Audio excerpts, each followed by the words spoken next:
This is where people don't know how to put us into a bucket, because all we're doing is showing you experts saying, well, here's what the government's spending money on. Here's what you can learn.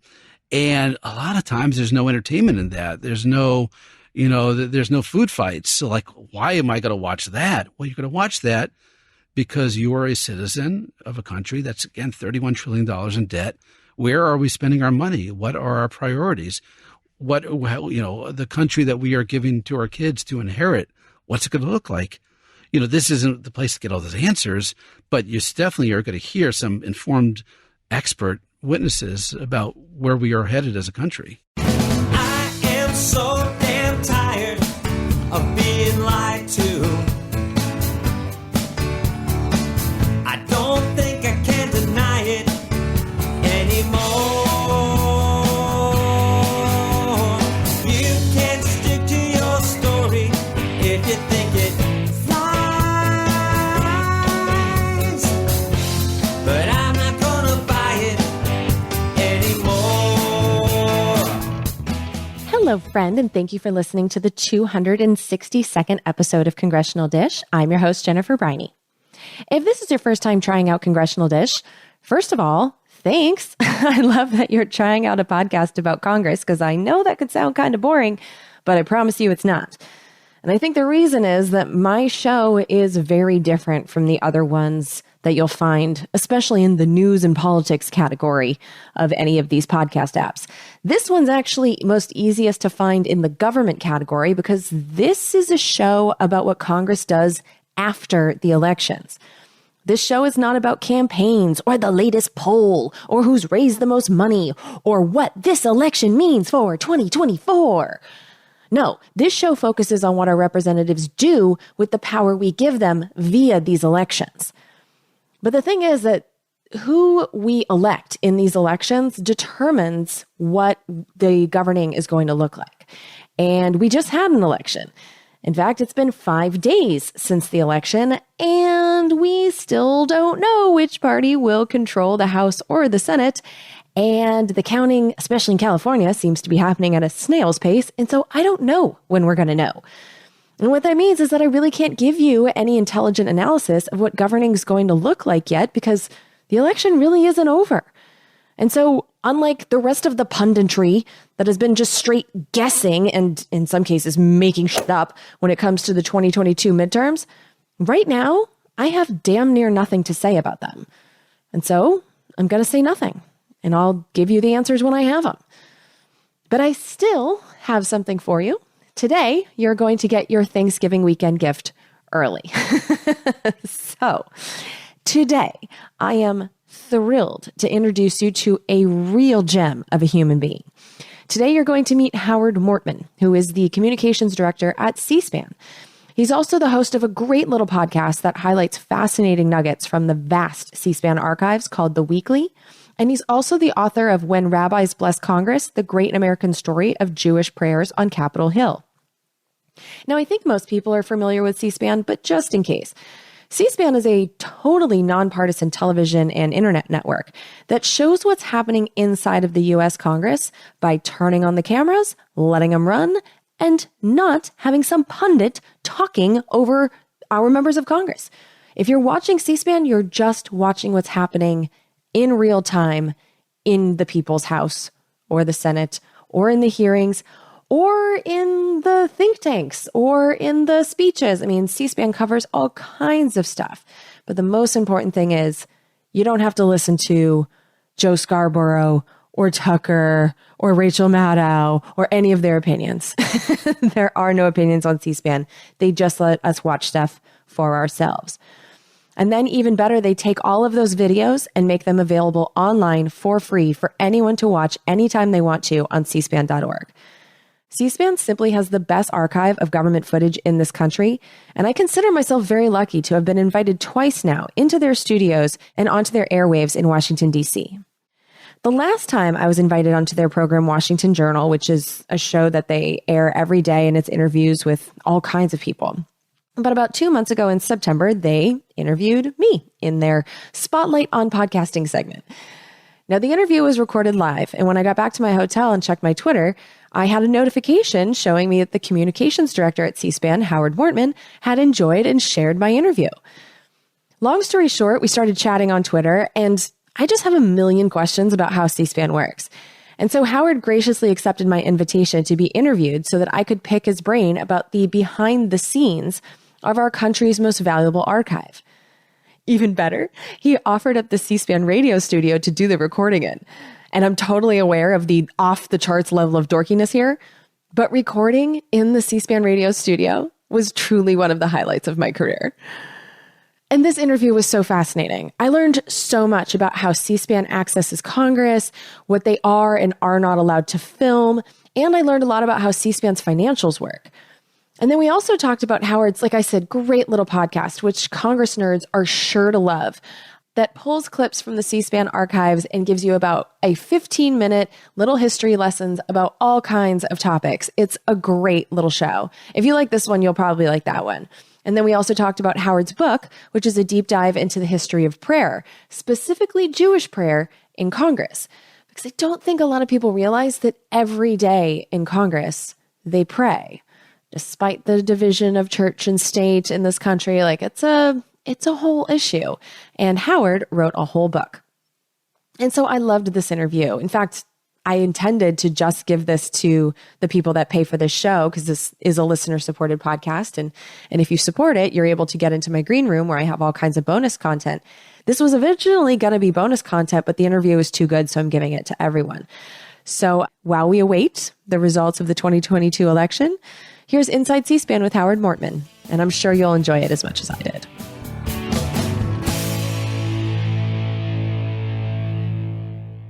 Well, Howard, thank you so much for joining me. This has been such a pleasure. First up, would you like to introduce yourself to my audience and tell them what you do here at C-SPAN and just like in general? Sure. First of all, welcome to C-SPAN. And we are sitting in the studios of C-SPAN Radio right now, and we have just recorded a podcast, The Weekly. So thank you for a couple things. Thank you for being here, for being interested. Thank you for watching C-SPAN and being a booster and a listener too. Thank you, Jen, for appearing on C-SPAN and the whole gamut of C-SPAN participation with us. So we very much appreciate it. Each of our audience members eventually get to come in and sit down and do a podcast. So we hope to have 100 million people come through these doors at some point. So we should be so lucky. I am the Howard Mortman. I am the communications director for C-SPAN. What that means is essentially I am the PR guy for C-SPAN. My work is outwardly focused. My work is working with reporters on a one-to-one basis, but also social media, broad-based consumer-driven outreach. The goal of it's kind of weird to do media work for a media organization, but like everybody else, we need to have people aware of us, relevancy. We are a network that's over 40 years old now. We are not the brand new shiny object anymore. We do a lot of brand new shiny things like this, like the podcast. But we have a need for reporters to engage with reporters and keep on telling the C-SPAN story of telling them what we're showing, what video is available, what we're covering. It's debate season now. It's campaign season. Let reporters know we are covering X number of debates in the midterm election. So in a nutshell, my work is to help spread the word in the media with reporters about what C-SPAN is doing, what we're up to. And then likewise, hand in hand, the social media component of that, putting out clips and sharing key moments that we've seen in our coverage of events. Okay, great. Yeah, I was kind of telling you this. I think in this podcast we're going to be repeating ourselves a little bit because listeners, just so you know, Howard took me on this great tour of C-SPAN before we came in, and he told me some things. But C-SPAN has been so important to me because if there was no C-SPAN, I don't think that I would have ever been able to see what was going on in the House and the Senate floor in that raw footage way. Like we get these little snippets of coverage sometimes, not nearly enough. But what C-SPAN does that I've appreciated lets me just watch it and make up my own mind. And I don't think that my podcast would have existed without C-SPAN just being on all the time. So one of the things I'm really curious about is that when I was a kid, I was born in 1982, so I'm 3 years younger than C-SPAN. Almost exactly. I'm this big of a nerd. I know that C-SPAN was started on March 19th, 1979, and my birthday is March 26th, 1982. So yeah, 3 years younger than C-SPAN, almost exactly. And I remember when I was a kid, even if you had basic cable, we had C-SPAN. It was just always there. One of the things that I am concerned about is that I find C-SPAN to not really be like a new shiny project, but essential to our democracy and to our public education about what's going on. And I'm finding C-SPAN much harder to get. So, like, for instance, the first time I was on C-SPAN, I was here in August of 2019, and I stayed at the Park Phoenix, I think is what that hotel is called. It's literally 2 doors down.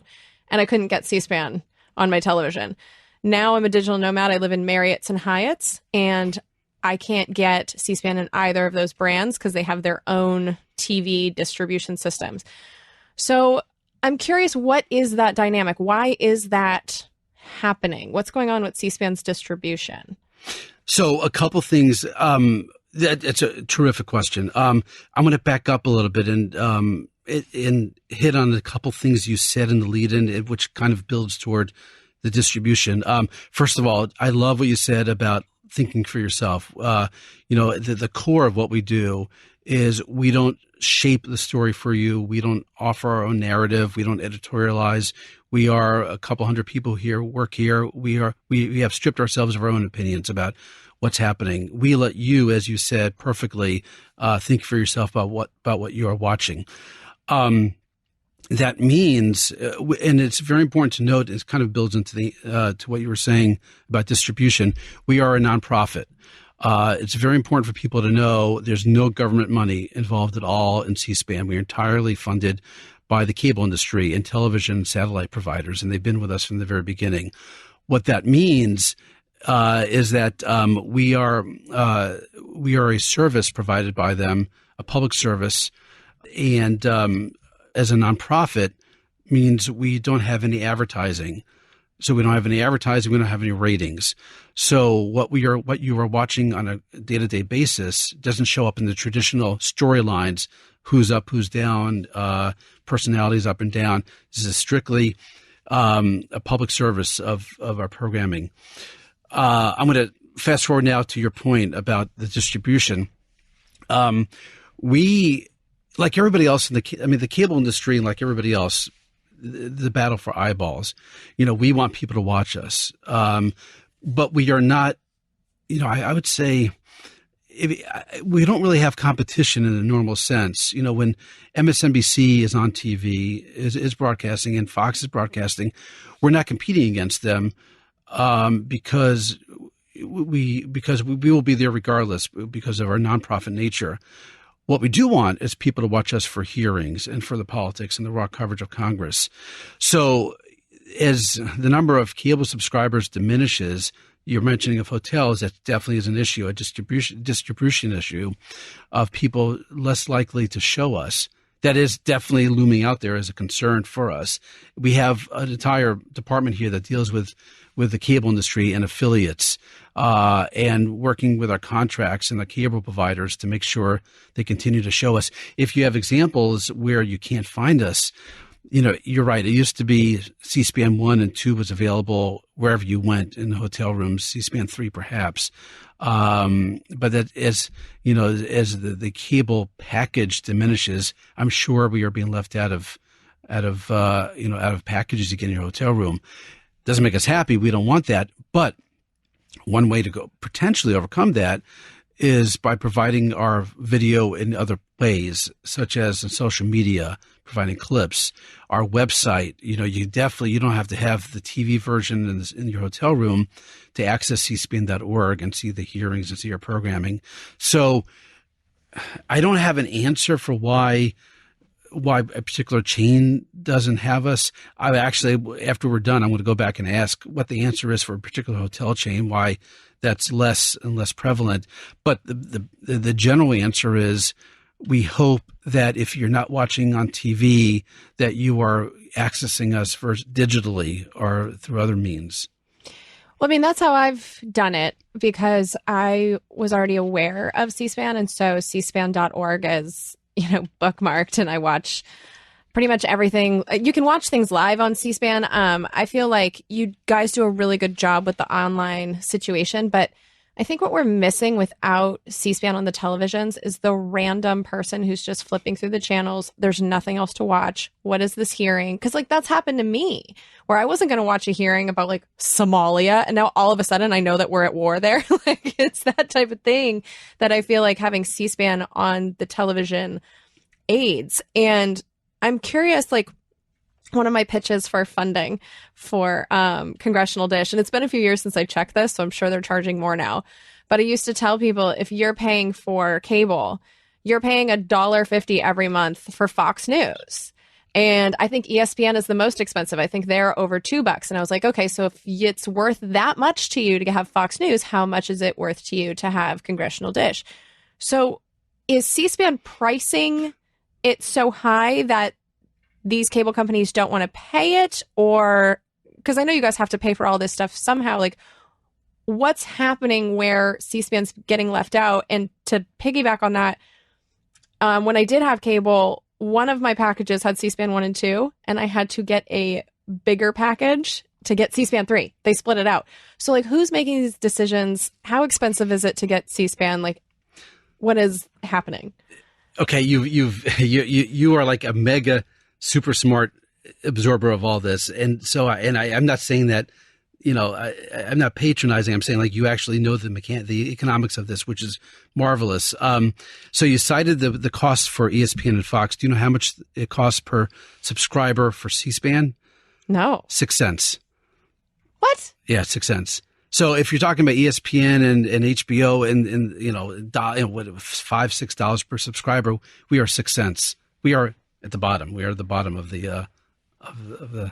So why wouldn't a YouTube TV or Hulu, or why would they even think of not paying the 6 cents for C-SPAN 1 and 2? Is it because we're not demanding these companies include it? Why wouldn't they pay 6 cents? You, Jen, have gone into the heart of so much in that question. We want to be on YouTube and Hulu and places that provide live TV programming. We've approached them. We are hoping one day that they share your sentiment that it's probably a good thing to provide C-SPAN at a very cheap price. We are not making the decisions, but we are making the pitches on that. So that's a choice, because one of the things I was questioning is I know that C-SPAN was started by cable companies, correct? That's correct. So are the cable companies, I think you've already answered this, but are the cable companies preventing you from getting on these online TV platforms? Oh, no, not on the contrary. No, thank you for noting that C-SPAN was created by the cable industry. It continues to be sustained by them. And with our board, we have a board that runs the management, administrative side, the corporate side of C-SPAN. We are still a company. We are a privately funded company. And the board, with the board's encouragement, we are trying to find new revenue sources. That is a big picture future of C-SPAN kind of issue. So no, they are hardly preventing us. They want us to find new revenue sources. We are, as an example, that we're talking small change here. An example, you might start seeing ads on the online version of C-SPAN, on the video, on the website, some pre-rolls. If we are on YouTube, you might see some ads on the YouTube version of our video. You won't see, and you're not seeing ads on the TV version, but where we can digitally, that's an example of where, with the board's urging, we are trying to find new ways to fund the place. So, this is, if you were here 10 years ago when you've been doing this 10 years, right? Correct. 10 years. My answer would have been a lot different. I would have probably been saying, nope, no ads nowhere and in no place. But now the reality is we have to start looking at those kinds of places, online digital ads, to do this. So no, and we wouldn't have YouTube and Hulu part of that conversation, but now it's looming out there. The big picture, we've done the pitch. they are aware that we are interested, but it really is, it's you and other people who want to see us on their platforms. That's where the public urging needs to come from. Okay. Because in my digital nomad life, I go around from these different platforms to platforms. So during football season last year, I had YouTube TV. This year, I have Hulu, and then I cancel it, and then I'll have Netflix for a while, and then I cancel it. I only pay for the one I'm like actively watching. So would it help C-SPAN if every time I cancel it, I say it's because they don't have C-SPAN, which is actually not a lie. Since we're on the record here, because it is tricky, I will say we don't tell you what to think, and we won't tell you what to say either. So, but it couldn't hurt. You are empowered with all the First Amendment rights that the Constitution gives you to say whatever you want in whatever platform you want. Okay, gotcha. Yeah, because it's no lie when I know that I can watch C-SPAN online, but there is something about while I'm clicking through channels and just seeing what's on. As great as the online resource is, you don't get the what's on right now aspect of it. Like I'm specifically looking for a specific hearing, or I'm watching because there's a vote. I do think the idea of, oh, I have no idea what's going in the House today, and just clicking through it, that's happened to me countless times. And so anything I can do to help facilitate that, I want to happen, because I think there's actually an episode of Congressional Dish where I am ranting and raving about being unable to get C-SPAN 3 without paying an extra like $50 a month. I was furious about it. So knowing that is a power of the people situation, I will take action accordingly. Okay, so as for what C-SPAN actually does, as much as I love all of the programming you guys do, it's the access to Congress that I think is just essential to our country. Last week, I went into the Senate gallery for the first time, and I watched what happened, and sat there for 4 hours. And, watching C-SPAN 2, which is the Senate one, I've watched it many times, and you can see people walk in and out, but sitting in that gallery, it was a totally different vibe. And I saw all kinds of things that, even though I have watched Congress now for over a decade, I had no idea. So, for instance, from my vantage point, I could see a hallway. It apparently goes to the cloakrooms, whatever those are. And then the senators would come, and the way that they would vote is they wouldn't even come in the room. They would just do thumbs up or thumbs down, and then they would run away.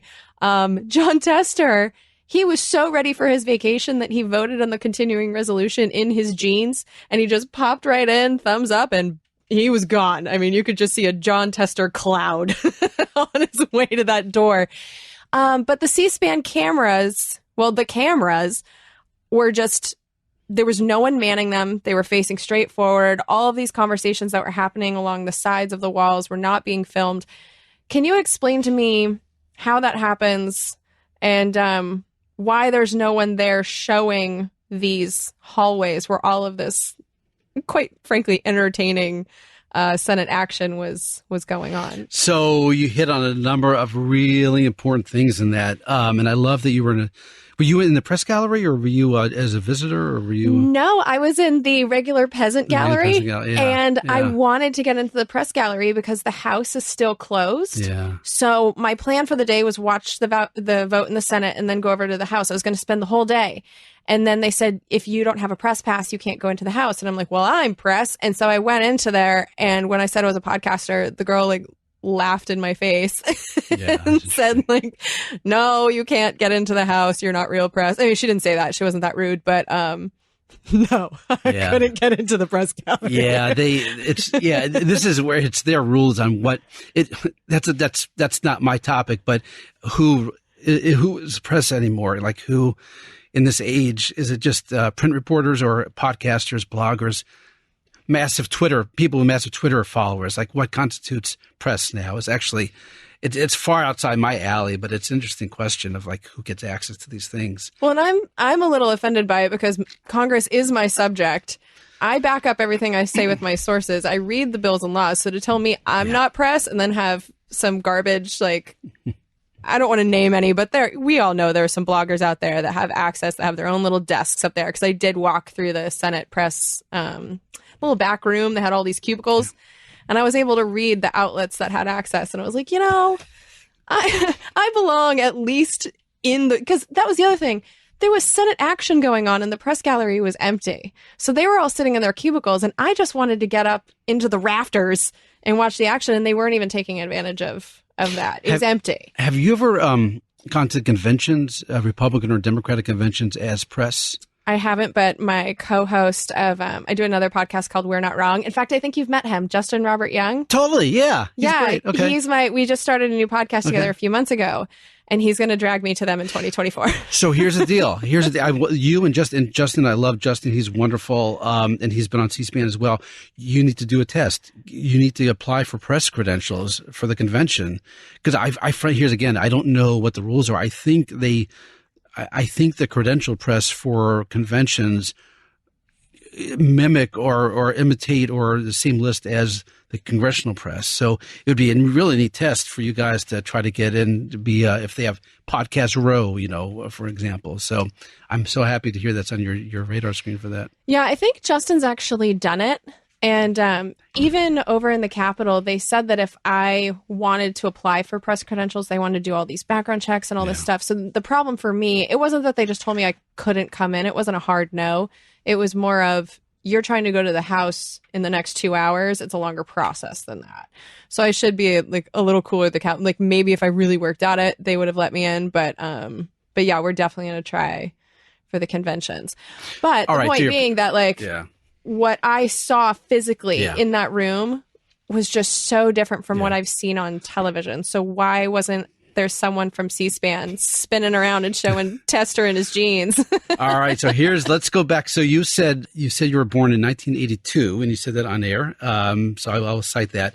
And as you said, 1979, we began with House coverage. The House went on TV. By the way, you were born midway between the House and the Senate. The Senate began 1986. So you were sandwiched. C-SPAN 1, the House, 1979, Jen born 1982, and then the Senate 1986. So 3 big moments in America's democracy in consecutive order like that. So when the House went on TV, March 19, 1979, what that meant, that was day one of C-SPAN on TV. What that meant was that was the day the U.S. House flipped on its switches, that they began covering themselves of the U.S. House floor. Now, these are a couple things packed into that. When you are watching C-SPAN coverage of the U.S. House, and we'd show it gavel to gavel, beginning to end with no interruption, you are watching the feed provided by the House itself, provided by the government.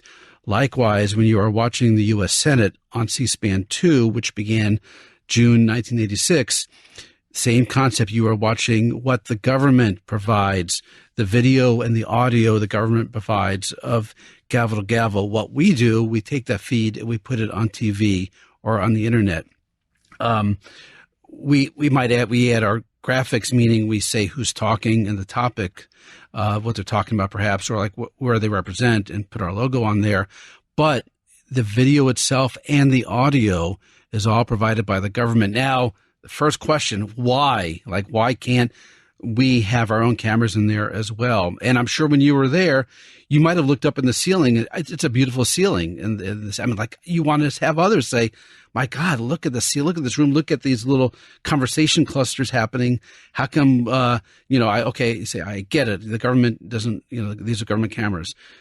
We ask the same question. We want our cameras in there as well. We being C-SPAN and the independent media.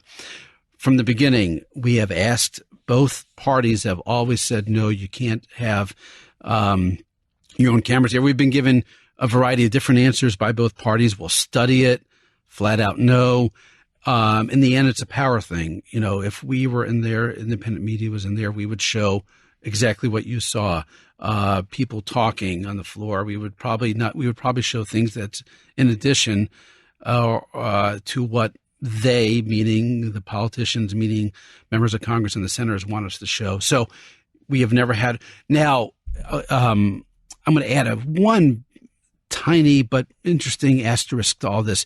There are times when our own cameras go into the House, and that is for big events such as the State of the Union address. We are allowed in there with our own cameras to shoot that. Another example is when foreign leaders address joint meetings of Congress in the U.S. House. Our independent cameras can go in there as well to film those. So there are a couple rare occasions when independent cameras go in to augment what the official government cameras are showing, but those are very few examples. I will tell you, when that happens, you get some amazing pictures. On day one of the U.S. Congress, the swearing in, actually come January of 2023, whether or not there's a new majority in the House, you'll still will have independent cameras in there for day one for the voting in of the new speaker or continuing with the speaker. And you'll see kids. You'll see kids playing on iPads. They're really cute shots. You'll see shots of the press gallery, of the reporters there. You'll see a big picture of the electronic board that shows in the House, at least, how members of Congress are voting. So again, those event moments do happen. Very few moments, but 98% of the time, it is the government feed that you are watching. Now, it's very important to note that that's the floor of the U.S. House and the floor of the U.S. Senate. When you're watching hearings, and I know you're a big fan of the hearings, you're watching, that's when you start getting into independent media cameras. Our cameras, C-SPAN cameras, are showing the House and the Senate hearings. So that is not government supplied video. That is those are our editorial choices on who we show. The government does show its own hearings, its own feed, but we are likely, C-SPAN, will show the audience, we'll show the protesters, we'll show the empty chairs. We won't have the heroic view of the chairman of committees, but we'll show eye level, the witnesses and the members of the committee, and we'll show who's talking to who in the audience. So that's when the value of the independent media, in our case, C-SPAN, covering the hearings with our own cameras. So I find that kind of fascinating and a little bit backwards, that it sounds like you guys need a permission slip to do anything on the House and Senate floor. I mean, that's the people's House, the people's Senate, and yet they really do have a lockdown on the media being in there. Is that like, because I know in the beginning of every Congress, they have, in the House at least, they vote on the rules. Is that something that's in the rules and that can be changed Congress by Congress, or do we need something bigger than that to change that? Okay, that's a great question. It's a rules thing that, and it goes into this House and the Senate recording studios for both. It is the rule of both chambers that no independent media is allowed in. I don't know. It's a great question. I don't know if that's voted on at the beginning of every session or not, or whether it's just one of these long-held traditional rules that never gets changed. But it's a rule, not a law. Definitely is a rule. Yeah, I mean, Okay. all these are rules, but it's not a constitution, not a statute at all. It's an operating rule, from the administration side of the of Congress. So what I'm hearing is that there is no party of transparency, basically, when it comes to their own actions. I once again put on my C-SPAN hat and say you're allowed to make any attitudes and opinions you'd like from any of these facts. Oh, wow. Okay. So when it comes to the hearings, are there anywhere C-SPAN is not allowed, or do you guys get to pick? Do they pick for you? Oh, great. Because I know you have limited crews and cameras, and sometimes there'll be 20 hearings in a day. So why does C-SPAN go to the ones they go to? I love you for asking that. So every day we have what is called a shoot meeting at 3:15 every day. Our programming department gets together and we go through every event that's happening the next day. And I'm going to throw out a number here. Let's say we have, and this changes, but let's just say 8. Let's say we have 8 to 10 potential events we can cover. So each event gets weighed against the other. When Congress is in session, a lot of hearings, and hearings for us take precedence or dominate over what else is out there. But on any day, we could be choosing among hearings. We could be choosing among think tanks, press conferences, different events around town that we could potentially send a crew to. So in the end, very important to know, just like the government doesn't give us a dime, the government also doesn't tell us what to cover. These are all independent editorial decisions that we as journalists make. Now, we cover the government, we cover politicians, but they are not telling us what to cover. We are judging for ourselves. Now, your question, well, how do you judge? Like, what do you decide? We try to pick topics of a national importance. We definitely, issues that involve money, budget, spending of people's taxpayer money. We are a country that's $31 trillion in debt. People want to see what their politicians are spending money on. So that's always at the top, financial, money-related hearings, confirmation hearings, things that we think matter to a broad national audience. We also want to hear, I don't say both sides, but as many sides of a topic as possible. Have we heard, I'm just going to throw out, this is just for an example, but it's not real, like climate change. We want to hear many different perspectives on what climate change, what drives climate change. So we'll hear, if Republicans are running a hearing, we want to hear their witnesses as much as a Democrat's witnesses, for an example, on a hot topic. So it's, have we heard from these people before, these new voices? So a lot gets weighed into that, into the decisions of what we cover. Now, when Congress is not in, like August, for example, when there's less for us to cover on the Hill, we have more chance to go around and cover events at think tanks, the Heritage Foundation on the right, Brookings on the left, as much as we can get balance in the totality of what we're covering, of many different voices and topics. How many crews do you have? So here's the deal. I think we could send out, depending on the number of cameras per shoot, maybe 6, 7, 8, 9, 10, that range of crews every day. Definitely during COVID, the hybrid hearings, the virtual hearings, we've been able to show, because we have not had to send crews to those. The downside is the hybrid virtual hearings don't look as good as a hearing in person. And flat out, we show them, we want to, and it's part of the process. And for the last 2-3 years, that's all Congress had been doing. Now they're back to more in person or hybrid, so we're able to send crews. But it's roughly in that roughly around 10 events. For hearings, 2, 3, or 4 cameras. We are taping this podcast 2 days before the final January 6th hearing, and we have been the pool for that hearing, which means our camera coverage of the January 6th hearings has been what you have been watching on other networks. For the January 6th hearings, we've sent 8, 9, 10 cameras to those, and the difference is stark. You can really see very dramatic pictures, video of the room. You can see audience reaction. You can see who's sitting with whom, and you can see a lot more. So the more cameras you put in, you really do get a stark difference in what you can see. So I have 2 questions about that. Going back to the distribution, I know Fox News is getting $1.50. I know MSNBC is like a little bit below that. And yet you guys are doing the physical work of putting the cameras there and manning them. Do they revenue share with you for this free labor you're providing for them? So, by being part of the pool, and let me just explain the pool is shared video. It's expensive, so we pay into it. Here's the value we get in return. We don't have the resources to follow the president around the country. So we are not shooting the president, visiting Donald Trump rallies every weekend. We're showing that, but that's not our crew. We don't have the resources for that.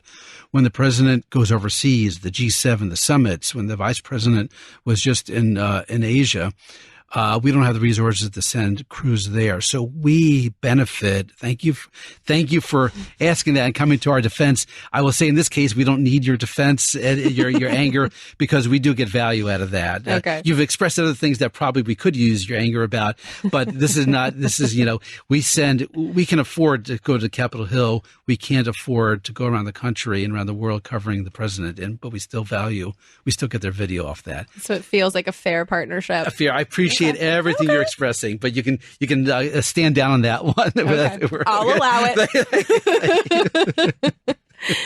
And then the other question about the hearings, How long in advance do the members of Congress know that you're going to be in the room? Because for me, there is a stark difference between a C-SPAN hearing and an off C-SPAN hearing, with the behavior in off C-SPAN hearings being sometimes shockingly bad.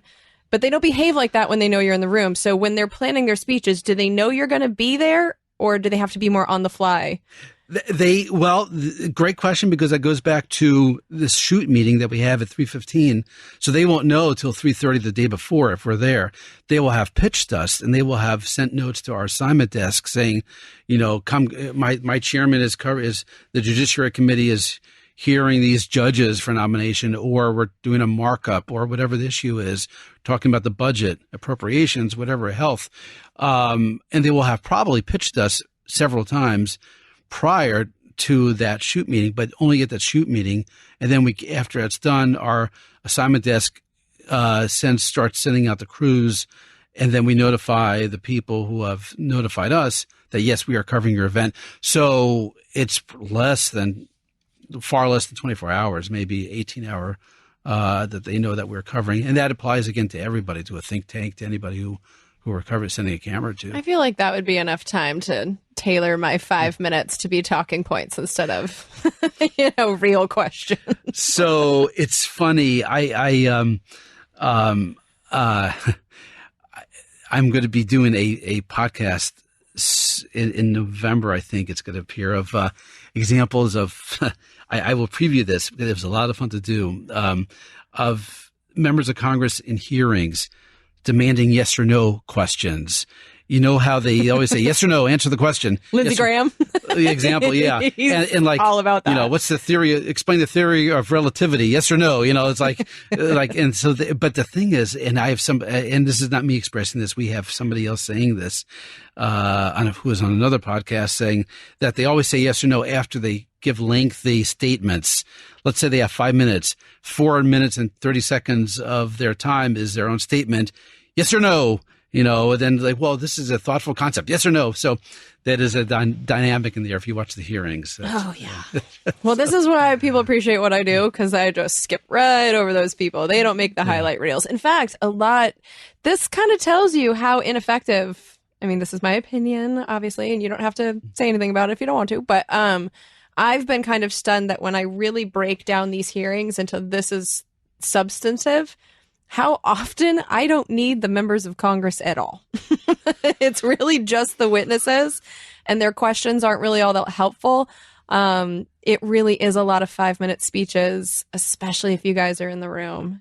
So, Jen, let's talk. So this is really important what you're talking about here.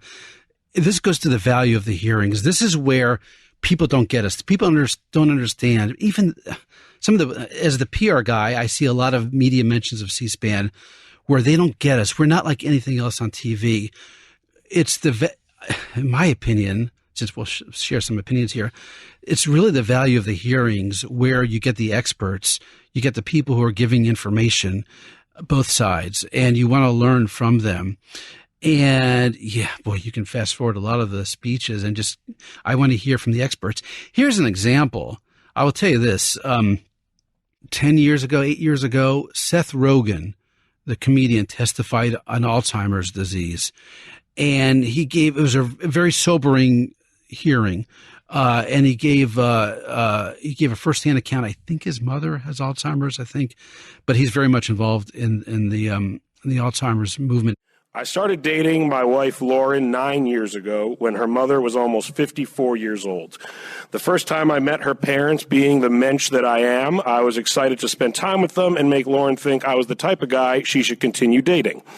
It was this trip, the first time I met my now mother-in-law, that Lauren first admitted to herself and then to me that something was off with her mother. I guess the clues were unfortunately easy to spot since both of Lauren's mother's parents had Alzheimer's disease. Soon after this trip, at 55 years old, Lauren's mother was diagnosed with early onset Alzheimer's. After forgetting who she and her loved ones were, my mother-in-law, a teacher for 35 years, then forgot how to speak, feed herself, dress herself, and go to the bathroom herself, all by the age of 60. Lauren's father and a team of caregivers dedicate their lives to letting my mother-in-law be as comfortable as she can be. They would love to do more but can't because, as you've heard, unlike any of the other top 10 causes of death in America, there is no way to prevent, cure, or even slow the progression of Alzheimer's disease. We started Hilarity for Charity.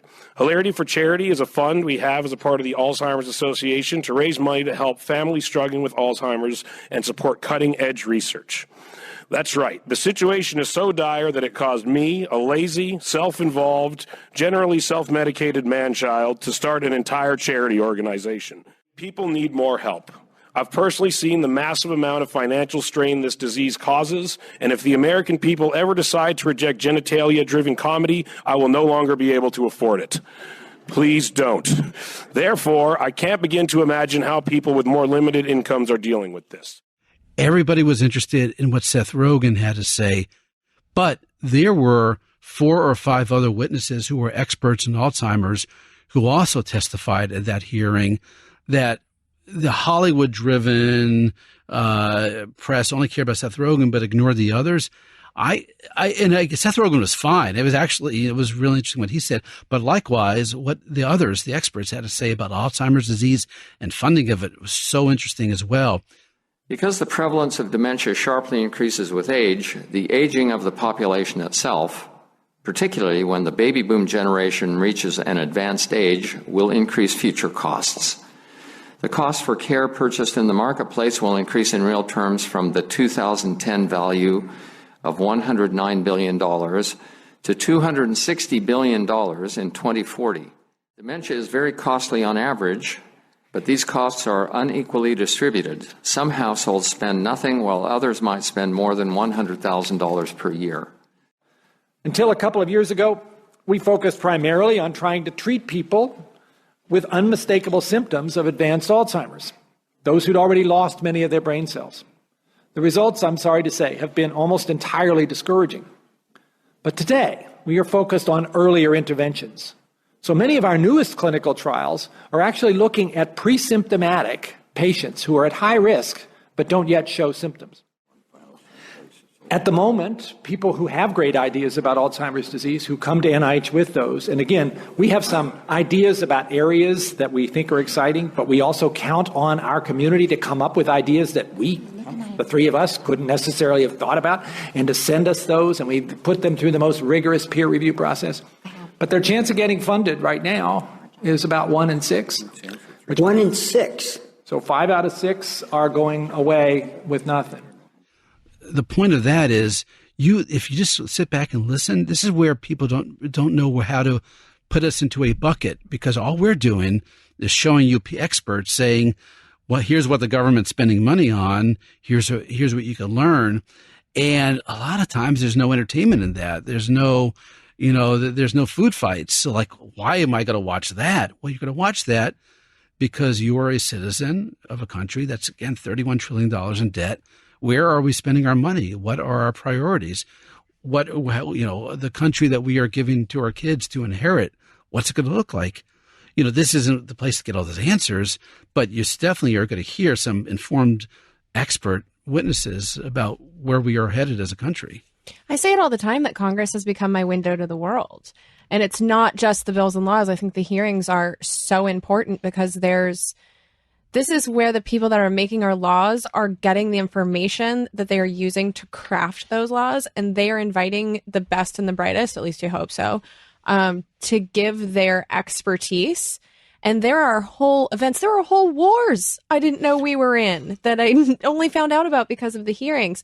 But because of the behavior of, I'm going to say most members of Congress in those hearings, with just sucking up time with their own, they're not questioning, they're giving speeches.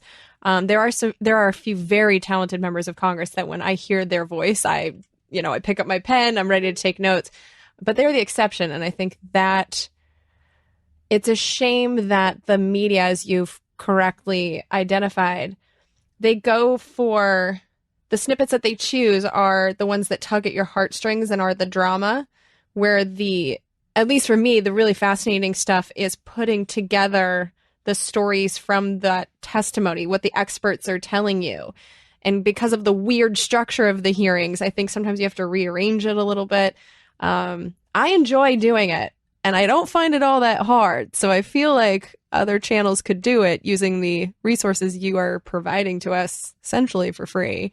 So, which makes me want to talk about the archive that you guys have, because I was looking for something from 1998 the other day, and I went to Senate.gov and I was looking in their video library, and it only goes back to 2012. But C-SPAN's goes back to 1979. I know you guys are a nonprofit, but I know that you're owned by cable. So who owns that archive? Oh, that's great. That's a great question. It is, well, it is it's our video. There's a couple things going on, in terms of the architecture itself. And just for the listener, we have in the C-SPAN video library, as you said, everything going back we don't have everything from the early days, but essentially everything that's ever been, the whole history of the network is available online, all the videos. So I love that you've gone through there and you've sleuthed around and found stuff. There's no charge for this at all. We want people going in there and searching and finding stuff. And it's the hearings. It's our coverage of nonfiction books. It's our coverage of history. It's a coverage of the presidents and the campaign trail and politics and debate. So it's everything we've ever shown on C-SPAN is in there to a great extent. A lot of the early '80s stuff we don't have for a variety of different reasons. So it's our ownership of that video library, but there's no charge to it. We want you in there using it for free, clipping stuff, sharing with your friends, saying, how this is so interesting, or my father was nominated for, a judgeship, and here's the video of my father as an example. So it's I would say it's C-SPAN's property, but it's, it's the American story. It's American politics. Is that? I guess as I ask that question, I'm coming at it from a place of having friends that have shows on YouTube, and there are certain third rail topics. I mean, especially like COVID's a perfect example of this, that people have questioned the origins of COVID. There are people that were questioning the vaccines, and just for questioning it, they were having their content pulled from YouTube. I've watched hearings where members of Congress are telling these tech companies, pull this stuff down. And C-SPAN, especially doing what I do, I'll go back and watch some archives. There are some moments there where very influential people do not look good in their behavior, and they really want this stuff to go away. So how do I ask this? My concern is there any way that this archive could have things be removed from it? Is there government pressure to have things removed? And how do we know that that's not happening at C-SPAN? Because I know that you guys are your own thing. I know it's a nonprofit, but I think it's so essential. Like, the fact that it doesn't take government money actually concerns me a little bit, because I feel like this is a public service. And so the fact that it's not public is a little bit concerning for me. So how do we know that C-SPAN's not going to get taken over by some billionaire monster, and all of a sudden something that doesn't look good for congressmen can just be like taken off the internet? Like, what are the protections of the archive? That's such a shrewd observation. Well, let me just flat out say what you are laying out does not happen. We don't take things down. We don't edit. We have never had, and actually, not only do we not remove content and edit or bow down to somebody, to pressure people saying, I don't want this in there. We won't do that. We don't do that. But at the same time, here's the value of video is that we are both junkies of the Congressional record, and you see things that are edited in the Congressional record, that are not edited in our video. So, you see words stricken down from the record, and you see alterations. You see people talking as if they were standing on the floor and talking about an issue when they never were there that day. So editing occurs constantly in the Congressional record, cleaning things up. It doesn't occur in our video. So, you see the raw video as people said it, not as they want to be perceived in history as saying things. and B, we just, the way we work is we are run. We actually have an academician, Dr. Robert Browning, who created the archives based in Purdue University. And he was, he started recording C-SPAN himself and everything we've ever aired. And he is a political science academician. So he is also protective about the video. So like even internally, I need help finding stuff sometimes, but nobody here would ever say, remove this. I mean, that's our value. That's my passion is finding stuff as, the raw video of what they said on the floor of the Senate and the House. And so are there internal safeguards to make sure that someone doesn't just do it? Because the archive is so vast that I'm sure there's things that we wouldn't even notice if they were gone. So that is so, I've never thought about that. Like, safe. I'll tell you, I love it. The archived video. I would have no idea how to go in and alter anything. Like, I don't even know. I mean, I know how to clip and share and download and all that stuff. I would have no idea how to even go to begin to edit it. I can, as much as I can just assure you through my word, it doesn't happen.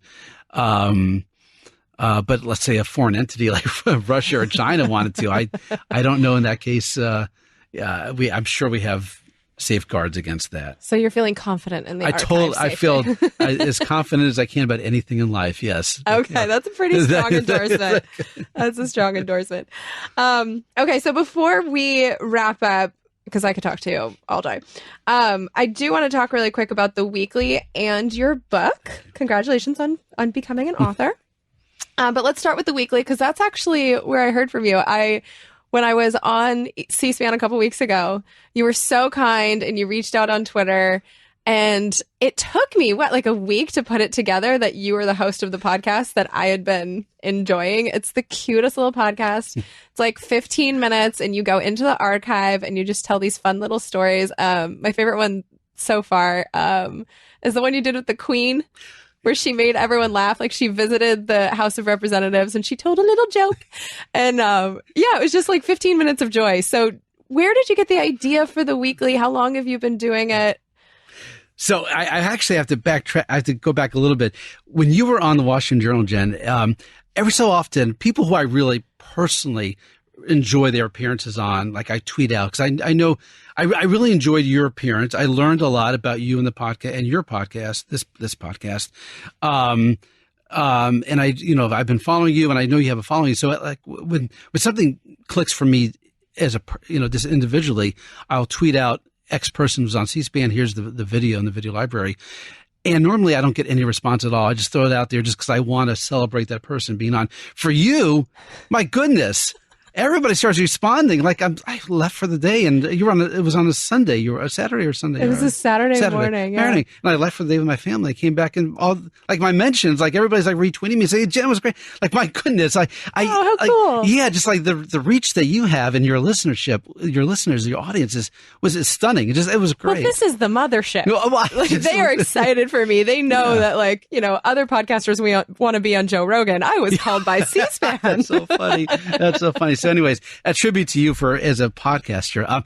And you've been doing this for 10 years. I am new to this. I've been doing C-SPAN. I have to go big picture. We have a suite of podcasts, of program-driven podcasts. Our Q&A program is a podcast, our weekly hour program. Brian Lamb, Book Notes Plus, kind of an outgrowth of what he did on Book Notes, is an original podcast. He does interview someone for roughly about an hour. We have we do presidential tapes like the LBJ and some archive history-driven presidential programming as special podcasts. So Shannon Rice, I have to plug her. She manages all this through Kate Mills, also at C-SPAN Radio. So podcasts as a concept are important for us at C-SPAN. The weekly, I've been doing this since last year, since September of 2021. Steve Scully, who used to be with C-SPAN, did the Weekly. It was called the Weekly as an interview program, like a topic-driven interview program. He left C-SPAN. They brought me in. They brought me in to do this current incarnation of it, to demonstrate exactly as you were saying the value of the archives, the value of finding gems. And I love this. Like, this is a passion. I love going through the C-SPAN video library and finding things. And if with a podcast, given enough time, you can make a story out of it. The Queen, I love that you brought up the Queen example, because everybody's mourning the Queen's death, but nobody remembers that she spoke to Congress in 1991, and she opened with a joke. Like, how many, and she was the only, there've been plenty of prime ministers, British prime ministers, who have spoken to Congress. Churchill did it 4 times. Only one time has a monarch done it, and she brought the house down with a joke. And so, like, that was fun just to go through and build her week in Washington of May 1991 as a podcast. So the Weekly is it's a collection of 5, 6, 7, 8, 9 clips, and a story being driven, creating a story out of it, a narrative out of those clips. I love that. When you're going through the archive, do you use the user-generated clips? Because that's a relative, I'm not going to say it's new. It's been maybe like 5 years since you guys started that-ish. But I find that when I'm going to a hearing, I want to see, is this one going to be good? If it has like 10 clips that are user-generated, then I know that it's worth my time. Like, do you use them in the production of the Weekly? I do, and I'm going to cheat. I'm going to tell you how I cheat a little bit. Sometimes, if I have the concept in mind, and I go through to see if the video supports it. A lot of times, I have concepts, and it sounds good, but in the end, there's no there's no audio and driven video that really support it, and I kind of just move on. But sometimes I go to these hearings or events, and I see others have made clips of things I may miss, and that helps inform the podcast. So yes, okay. I definitely, the audience participation in the video library, it actually plays a big role for me. And your example of, hot hearings, hot events will have many clips that the audience has made on their own. Yeah, that's a really cool feature that you guys added. It's a lot of fun. I should actually participate in it more now that I think about it. Because I'm probably wrong about this, but don't the users that do that, can you go to their page and see all of their clips? Yes. So you don't have to, but we have given the capability for people to create their own user profile.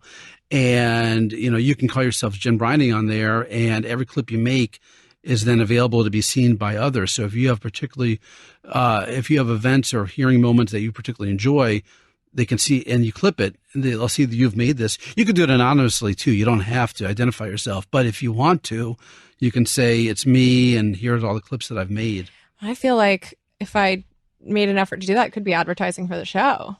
Because if you look up me, you could do Congressional Dish as your ID up there and say, here's all the clips that Congressional Dish has made. Although I do target, because of that dynamic we talked about before, I do target off C-SPAN hearings. I check every hearing I watch to see if it's on C-SPAN, and if it's not, it actually goes higher on my list, because that's where the bad behavior lives. That's pretty fun. I love it. I love it. Yeah, because I want some drama too. I'm in the media. Right. And then your book. This sounds so interesting to me, because I was raised Catholic, went to a Catholic school, but I have, let's just say, issues with religion. And so when I started watching Congress all the time, I noticed that they opened with a prayer. And so you've written a book on this subject. Would you like to? Thank you.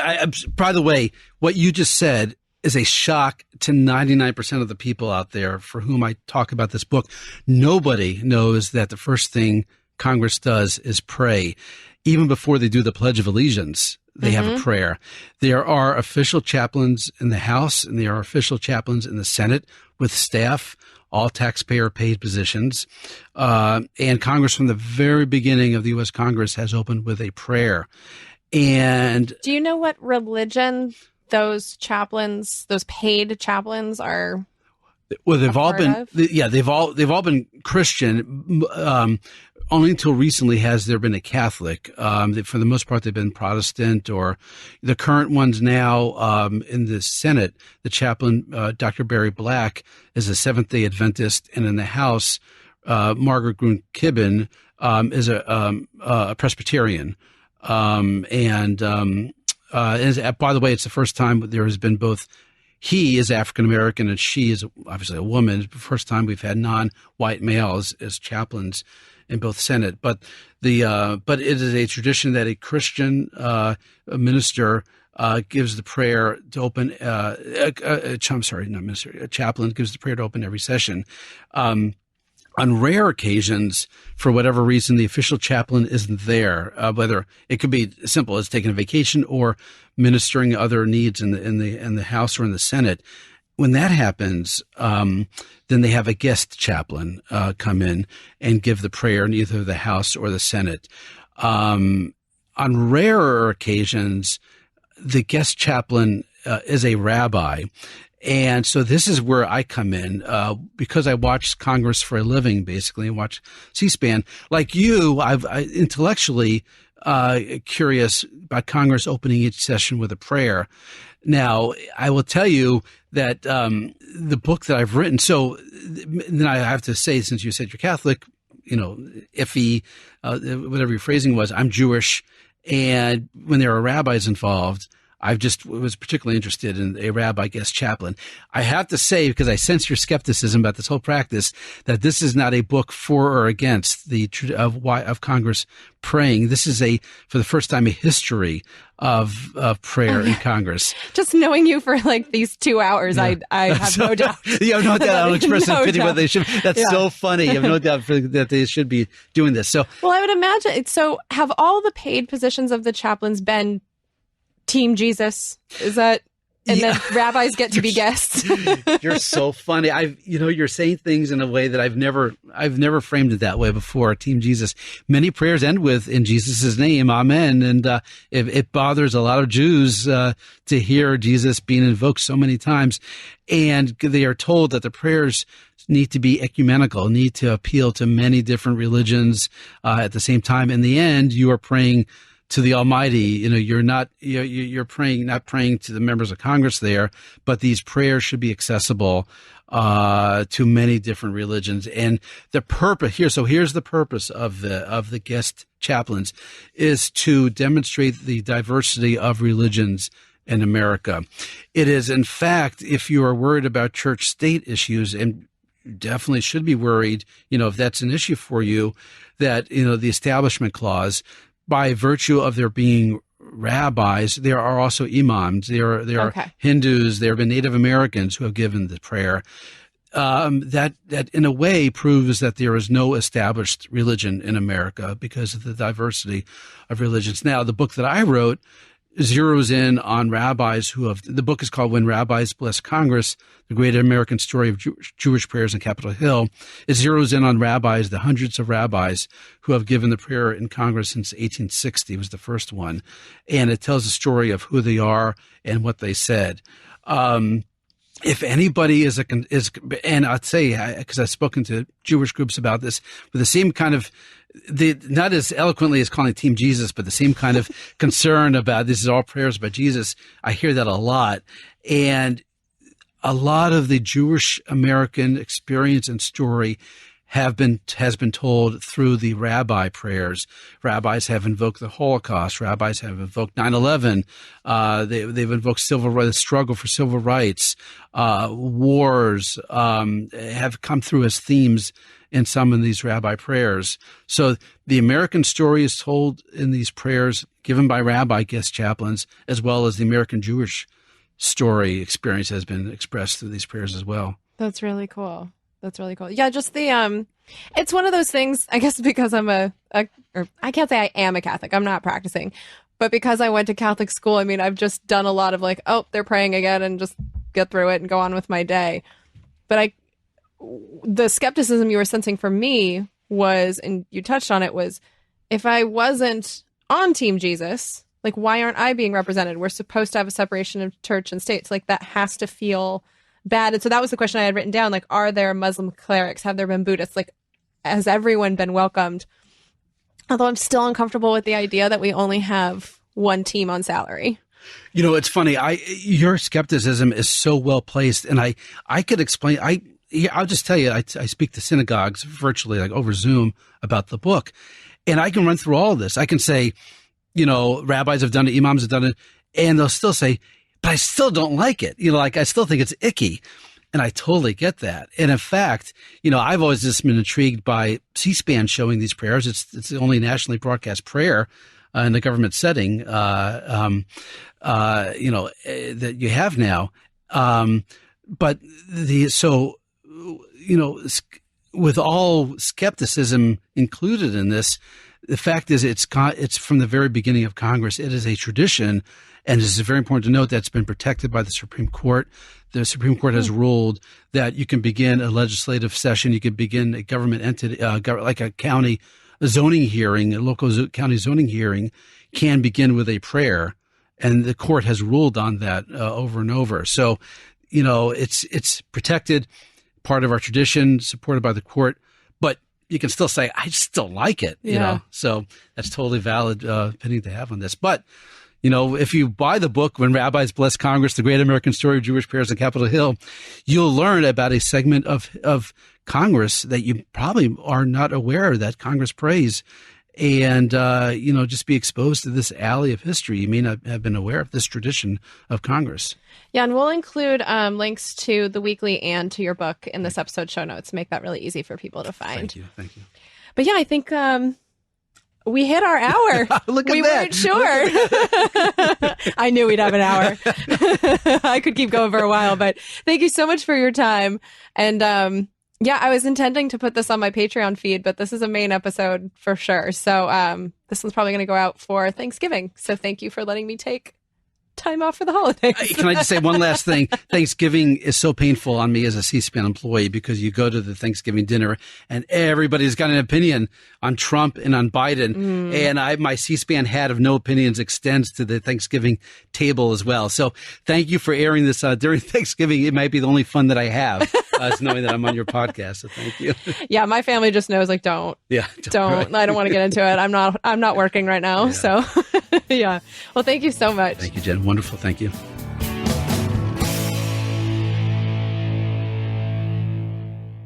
Isn't he the sweetest?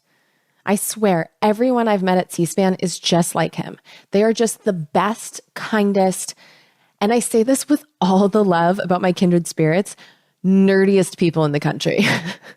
C-SPAN's in good hands as long as this group is in control of it. Which I do want to note, I do know that in that interview, I didn't push Howard on the censorship/security of the archive issue. I know those questions remain unanswered, but I decided to move on because Howard's not really the right person for those questions. He's the communications director. Like he said, he's kind of like doing all the PR. He's selling C-SPAN to the world. He's not in tech policy or security. And so I let it go. And so if you do reach out to him on Twitter or anywhere else, please be nice to him and don't give him any shit for his lack of an answer. Because I'm still curious about it. I just need to find the right person to ask, and I don't think that person was Howard. And I'm sure that I can find who to ask because, again, the people that work there are the best people. They definitely want to protect the archive as much as I do. And it was just really cool being there and seeing how they interact with each other, meeting the employees, many of whom have worked there forever. Like I'm talking decades, which is a sign of a happy and honestly inspirational work environment. And everyone that I've met loves working there, and they're just all in on the mission. So I also really understand his answer where he just can't fathom that anybody there would delete stuff from the archive. I can see how that's just kind of absurd to him. But my question really wasn't about the trustworthiness of his coworkers. I adore his coworkers and I'm inclined to trust them too, but it's a question of what happens when C-SPAN is not in the hands of these wonderful people anymore. Whether it's because they move on because of a purchase of C-SPAN or just because of the passage of time, what happens if an asshole gets control of C-SPAN? What rights do we as the public have, if any, to our nation's best digital information archive? Because we have nothing else like it, at least not that's public, that I know of on any government website. And so all I know for sure is that C-SPAN needs to be protected. It is a national treasure. But I need to find the people in charge of protecting it to get those answers. So Stay tuned. And of course, if you agree with us that for 6 cents, the companies like YouTube, which is owned by Google, and Hulu, which is owned by Disney, I mean, talk about money. If you think that for 6 cents, they should be including C-SPAN 1 through 3 in their lineups, please reach out to those companies and any others that are missing C-SPAN and tell them that you want it. We need to use our own market power. Because I assumed it was the cable companies that were hoarding C-SPAN's content, but that's not the case at all. So we need to stand up for C-SPAN in the market and make it available for people to just stumble upon. Because honestly, I don't even know if I'd be doing this podcast if I wasn't just flipping through channels and ended up watching a hearing one day. I mean, that's where it all began. So please do what you can if you value C-SPAN too. Because I know I'm going to tell every company that I cancel with, the next up will be Hulu at the end of the football season, but I'm going to tell them that I'm doing it because they don't have C-SPAN. And it really won't be a lie. And I will also complain to every hotel that doesn't have C-SPAN in the channel lineup. I'm going to be a pain in the ass because the squeaky wheel gets the C-SPAN. So squeak, squeak, motherfuckers. All right. So like I mentioned in the beginning of the podcast, once again, this is a listener-supported podcast. And I will be working very hard during the lame duck because we have a avalanche of legislation coming up no matter who wins the House or the Senate, because the 117th Congress has not finished authorizing our wars yet and hasn't funded our government yet. So we have 2 very important pieces of must-sign legislation that need to be done before our members of Congress go home for the holidays. So it's going to be a very busy lame duck. This is always the most dangerous part of the Congress, the very end of it, when for some strange reason, we allow a bunch of people who just got fired to maintain their power for a few more months. So that's what we have coming up. And if you support the effort to actually read through the bills that they are passing into law, please support this podcast on congressionaldish.com using whatever financial method works for you. And today I'd like to thank 3 people who have done so for years. All of these people are executive producers, which means that they have contributed at least a cumulative $535. And you can do that all at once, or you can do it over the years. But once you hit $535, you get to pick an episode that you're especially proud to have helped co-produce, and you get to become an executive producer, which means you put your name on the episode or your anonymous vouch. It doesn't matter. But you're pretty much voting with your wallet on which episodes are the most valuable, which not only tells new people which episodes they should listen to, because the ones with the most executive producers are definitely the most popular, but it also tells me which episodes are the most valuable. And it really does help guide me when I'm making my decision on which topic to cover. Because I'm telling you, the hardest thing about doing this podcast is narrowing down all the information. I mean, we could have 100 congressional dishes and still not cover everything. So executive producers, you really do help inform me about which episodes are the most valuable. And so first up, I'd like to thank Dave Kovacic. No, David Kovac. Sorry. I don't know why I just did that to your name. But he is now an executive producer on episode 258, which was about gain-of-function research. And Dave sent in a message along with his executive producer request, and he said, "Jen, I loved this episode. It's about time someone spent some time discussing the origins of COVID-19, although at this point, I fear too much of the evidence has been hidden or destroyed for us to ever know for sure. I agree with your conclusion that no one knows for sure, but I'd bet some serious coin there's a number of people convicted on less circumstantial evidence than what we have on the lab leak theory." Well, I'm pretty sure that you sent this in before the ProPublica investigation. So that episode, the gain-of-function research episode that I did, it was highlighting the only hearing that has taken place so far in Congress about not only the origins of COVID-19, I mean, that was definitely discussed, but about gain-of-function research in general, which is essentially taking viruses and making them stronger for various reasons, but it's dangerous research. And that episode told me that our oversight of it is severely lacking. So I basically just pieced together the most important parts of that hearing. There really wasn't much of me in it at all. But out of that hearing came a report that was done by the senators that were on that committee on the lab leak theory, where they concluded that COVID-19 probably came out of a lab, which, as we know from that episode, It was a very partisan episode. The Republicans were the only ones that bothered to show up. The Democrats didn't participate at all. So that was a partisan report. There's just no way around it.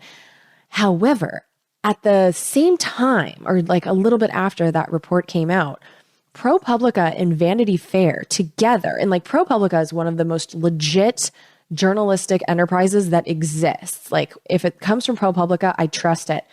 They've been doing an investigation for months and came out with a article, and it's a long one, and I'll put it in the show notes for you, but I read every word of it. It's fascinating. And their investigation had the same conclusion, that we can't know for sure, but it seems highly likely that COVID-19 escaped out of the Wuhan lab. This is not crackpot theory. This is ProPublica. And so I do recommend that everybody go and check that out, especially if you enjoyed the gain of function research episode, because boy, did it back up what those scientists said. So yeah, Dave, thank you very much for becoming an EP on that particular episode. You just moved it up the popularity ranks. And one benefit that will come out of the Republicans possibly taking over one or more branches of Congress, like I said, we don't know yet. But this is a topic that I know that they would pursue. So, yeah, let's just see what happens. I would also like to thank our executive producer, Brooks Rogers. And that name, Brooks Rogers, has been supporting Congressional Dish from the beginning. And I am not exaggerating. He was one of the very first people to support this show. And so he has definitely achieved executive producer status, and he is putting his name on Congressional Dish 261, the Inflation Reduction Act. And Brooks sent in this message. He said, "Hi, Jen. It's hard to believe it has been nearly a year since I last messaged you. I would like to use my EP credit for Congressional Dish 261, Inflation Reduction Act. I waited until this morning to listen because I knew I would need a snap back to reality, actual law and policy, after the horse race day. This is some of your best and, in my opinion, most important work yet. And that is really saying something. You threaded the nuances and explained things better than the mainstream media, no surprise there, and the experts. Thank you again for all you do. I am proud to be an executive producer and dedicated contributor." And I am very proud to have my name next to yours on that episode. You have been supporting the show for so long. So thank you so much, Brooks. It was great to hear from you. And I think that episode is really important too. I've already heard from people that are expecting to save many thousands of dollars because of it. So yeah, details matter and they can be lucrative. And it would be nice if our media gave a damn and told us these details. But you have found this show, and so you will know the secrets. And then, this is very cool. For the first time in one episode, we have a second executive producer credit going on the same episode, because Chris Bergen has also picked Congressional Dish 261, the Inflation Reduction Act, for his executive producer credit. And what is very fun is that Chris submitted a voicemail in addition to his notes. So here is what Chris had to say. Hello, Jim. This is Chris Bergen from Iowa. And just want to say thanks for CD261, Inflation Reduction Act. A lot of podcasts about it, and yours is certainly up there. One thing I want to pass along you might have missed on it is there's tax credits, basically. My understanding is that people who have not previously been able to participate in tax credits, like rural electric cooperatives, will now be able to get tax credits and sell them to a third party. So now they can invest in clean infrastructure, solar, wind, and including nuclear, small modular nuclear, which is very exciting for me as a nuclear advocate. And yeah, I guess the phones are ringing off the hook at a couple of the nuclear companies that are getting ready to go ahead with that. So, and also wanted to mention you have a Wikipedia page. Hooray for that. Looks pretty good. So, thanks very much for everything you do. And, yeah, if your husband needs to branch out from just doing solar electrical, small modular reactors also need to be hooked up to the grid. So, talk to you later. Stay shiny. Bye. Well, thank you, Chris. It's so fun to hear your voice. I don't think a lot of people know there is a voicemail box because I never use it. But the number is 337-707-0307 if you also want to send in a voicemail with your executive producer request. But yeah, as for those tax credits, there are so many corporate tax credits. So thank you for pointing that out. I decided to skip them in the episode because the episode was already long enough. And I decided to focus on the ones that we could apply for as individuals. I also figured that the corporations and even the small ones like, you know, rural electric cooperatives would have lawyers to help them with that stuff in a way that us peasants generally don't. But yeah, so many corporate tax credits that will help further green energy. Like it's a really good bill. So yeah, thanks. And then Chris also sent in a note. He said, I've been following the nexus between energy and climate for over a decade. So producing the Inflation Reduction Act episode would be fantastic. By the way, I'm a founding member of the Eco-Modernist Society of North America at esna.earth. And we have YouTube vlogs nearly every weekend. Cool. He also said that in his voicemail, he forgot to mention that hydrogen is not an energy source. It's an energy source like batteries or pumped hydro. I don't know what you mean by that. Back to his note, he said, thanks to both of you, Lauren and Jen, for creating the only decent government news podcast. Well, thank you so much for supporting it. I know that you've also been supporting for a long time and you are very much appreciated. And again, it was really cool to hear your voice. I really like the voicemail. So thanks for sending that in. Okay, so I am going to go for a run, I guess. I'm training for a half marathon and I'm doing a terrible job. I've never felt fatter or slower, even though I've been training for 2 months. So I do need to go out and do this run. And I'm just waiting for these results to come in. To be honest with you, I have been expecting, because it's very frustrating to me how it's been reported that the Republicans have had the House in the bag. And it was from election night. It was like, well, the Republicans are going to take the House. It's just a matter of like how much. And as I sit here on Saturday, November 12th, it is very possible the Democrats keep the House. And so I'm just getting really sick of people predicting the future and calling it news. And so I'm going to ignore all of that. But because I fell for it, I guess, I have done a lot of research on what the House Republicans want to do with their power. They put out something called their Commitment to America, which on Twitter and just like in the punditry, there was a one-pager that they were floating around. And I was under the impression that that was all they submitted, that it was just like this really vague thing. But once you go to their website, it's not vague at all. There's dozens and dozens of pages worth of specific policies with specific already written bills that they have ready to go on day one. And so I spent pretty much every day since the election reading those bills and those policy proposals. And so if the Republicans don't take the House, I don't really have an episode for you. But you know, that's fine. That's what I get for listening to people who are predicting the future and not just waiting to find out what the actual results are. And I've already learned a lot about what the Republicans want to do. So, you know, there's no such thing as wasted knowledge. But yeah, I'm just going to sit here and wait for the results. And once I have something to tell you about what to expect, because even for the lame duck, what the Democrats are going to do is going to depend on if they have power in the House, the Senate, or both for the next 2 years. So even when I look forward to the next like couple of weeks and months, I don't know what to expect. Like I'm really sitting here going like, all right, I guess I just got to chill. So that's what I'm going to do. So once I have an episode for you, I will give it to you. Until then, be happy and I'll talk to you soon. All right. Bye. We're surrounded now by liars coming at us through our TV screens. We don't have a domestic spying program.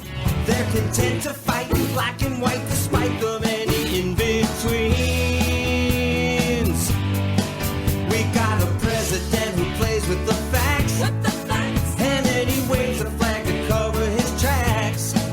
As if a lie is alright, in the end he'll justify the means.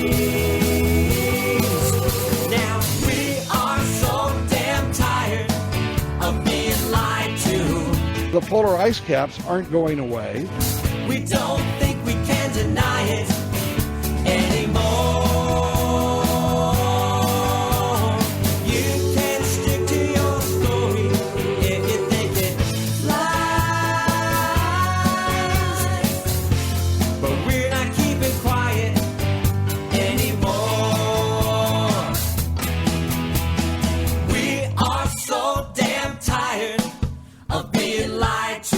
Government jobs consume the profits of the private sector. We don't think we can deny it anymore. You can stick to your story if you think it flies. But we're not keeping quiet anymore. Now we're not keeping quiet. These bills represent common sense, bipartisan solutions that actually solve problems.